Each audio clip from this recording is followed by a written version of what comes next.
গত বছরের আগস্টে গণঅভ্যুত্থানের মাধ্যমে আওয়ামী লীগ সরকারের পতনের পর গঠিত হয় অন্তর্বর্তী সরকার। নতুন সরকার গঠনের পর রাজনৈতিক দলগুলোর মধ্যে জামায়াত ইসলামী সংস্কারের উপর জোর দিলেও বিএনপি নির্বাচনের রোডম্যাপ চেয়ে আসছিল। অবশেষে প্রধান উপদেষ্টার সঙ্গে বৈঠক শেষে চলতি বছরের ডিসেম্বরের মধ্যে আগামী জাতীয় সংসদ নির্বাচনের সম্ভাবনার কথা জানিয়েছে বিএনপি। সম্প্রতি অন্তর্বর্তী সরকারের প্রধান উপদেষ্টা সহ অন্য উপদেষ্টাদের সঙ্গে বৈঠক শেষে বিএনপি মহাসচিব মির্জা ফখরুল ইসলাম জানান, বৈঠকে প্রধান উপদেষ্টাকে অন্তর্বর্তী সরকারের 6 মাস বিরাজমান রাষ্ট্র পরিস্থিতি বিষয়ে পরামর্শক শীর্ষক একটি চিঠি দিয়েছেন তিনি।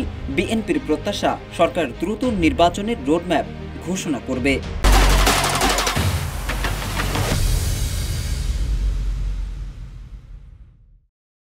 এদিকে বৈঠক শেষে মির্জা ফখরুল সাংবাদিকদের বলেন, প্রধান উপদেষ্টা সহ অন্য উপদেষ্টারা তাদের আশ্বস্ত করেছেন অতি দ্রুত তারা নির্বাচনের ব্যবস্থা করছেন।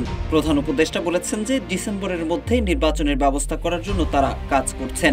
বিএনপি মহাসচিব বলেন, তাদের আশা অতি দ্রুত নির্বাচনের রোডম্যাপ ঘোষণা করবে সরকার। ডিসেম্বরের মধ্যে নির্বাচন সম্পন্ন হবে বলে আমরা প্রত্যাশা করছি, জনগণও প্রত্যাশা করছে, যোগ করেন মির্জা ফখরুল।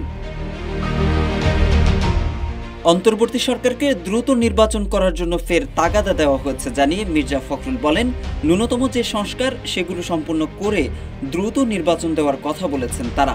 সরকার কবে নাগাদ নির্বাচনী রোডম্যাপ ঘোষণা করতে পারে, সাংবাদিকদের এমন প্রশ্নের জবাবে মির্জা ফখরুল বলেন, 15 তারিখের মধ্যে ওনারা অর্থাৎ সরকার কিছু একটা বলতে পারেন। তবে আগামী জাতীয় সংসদ নির্বাচন কখন হবে তা সব রাজনৈতিক দলের চাওয়ার উপর নির্ভর করবে বলে জানিয়েছেন প্রধান উপদেষ্টার প্রেস সচিব শফিকুল আলম। তিনি বলেছেন, প্রধান উপদেষ্টা আগেই দুটি সময়ের কথা বলেছেন, একটি চলতি বছরের ডিসেম্বর, অন্যটি সামনের বছরের জুন। রাজনৈতিক দলগুলোর চাওয়ার উপর নির্বাচন কখন হবে তা নির্ভর করছে বলে মন্তব্য করেন প্রেস সচিব শফিকুল আলম। তবে জাতীয় নির্বাচনের আগে স্থানীয় সরকার নির্বাচন মানবে না বিএনপি, এমনটাই জানিয়েছেন বিএনপি মহাসচিব। বিএনপি বলছে, অন্তর্বর্তী সরকারের কোনো কোনো উপদেষ্টা ক্ষমতায় থেকে রাজনৈতিক দল গঠন প্রক্রিয়ায় জড়িত রয়েছে মর্মে জনমনে সংশয় সৃষ্টি হয়েছে। এই প্রক্রিয়ায় প্রশাসন যন্ত্রকে ব্যবহার করার নানা প্রকার লক্ষণ ক্রমেই প্রকাশ পাচ্ছে, যা দেশ ও গণতন্ত্রের জন্য মোটেই সুখকর নয় বলে মত বিএনপির। মোহাম্মদ সাইফুল ইসলাম, ইত্তেফাক।